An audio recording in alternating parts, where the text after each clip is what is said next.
A large portion of the honey sold in the United States isn't actually honey. Honey is a food that never spoils. You can take it out of the tombs of the pharaohs and eat it. So therefore it's not regulated, and there's lots of loopholes that people can do different things with honey and still sell it under the label of honey.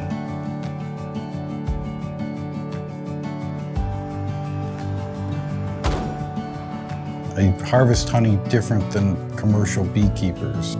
There's enough environmental problems already, and I don't want to add to it with chemicals and antibiotics. It shouldn't be there.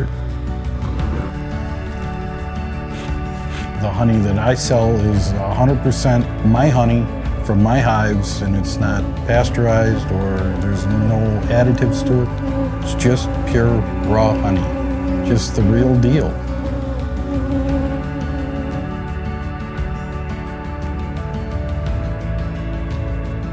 If you've never had raw honey, it should be sweet and floral and a tang.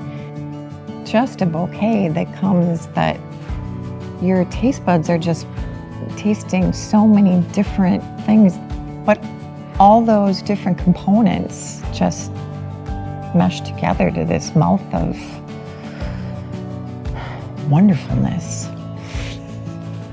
I just find it a miracle every time we do it because it's beautiful, just golden honey, and to realize the work that's gone into that process is incredible. It's a gift, and I'm blessed every time I do it. The thing that really struck me about Lyle's honey was it tasted real. It didn't taste like anything that I'd had off the store shelf, out of the grocery store.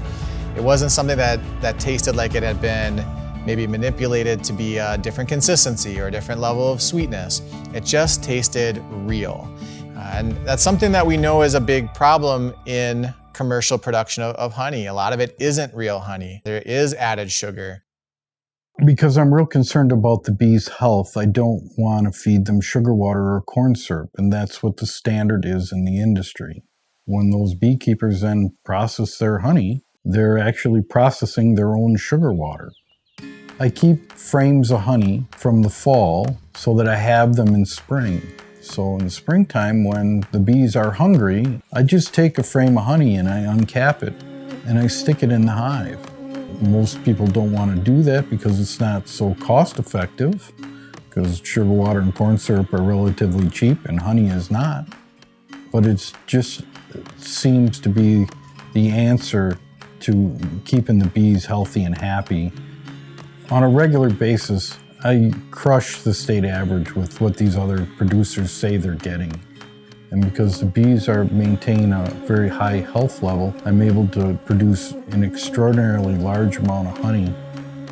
I've learned with the loss of habitat that we need to have smaller amounts of bees in more locations.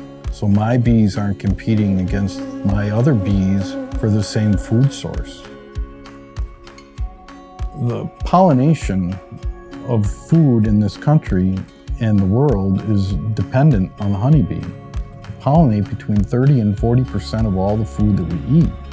But most importantly, they pollinate the food that our food eats.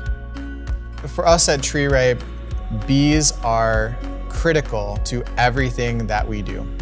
And so when you're eating that peach or that pear, you have bees to thank for that. I think a lot of people don't understand how bad a crisis beekeeping is in this country, and how difficult it's been and how few bees there are. And they are so critical to every single thing that we eat. It does matter. So is this a large-scale operation? No, but if more people apply these same processes, I think we'd be in a lot better shape. My name is Lyle. My wife Heidi and I are owners of Harvest Place. We're beekeepers in southeastern Wisconsin.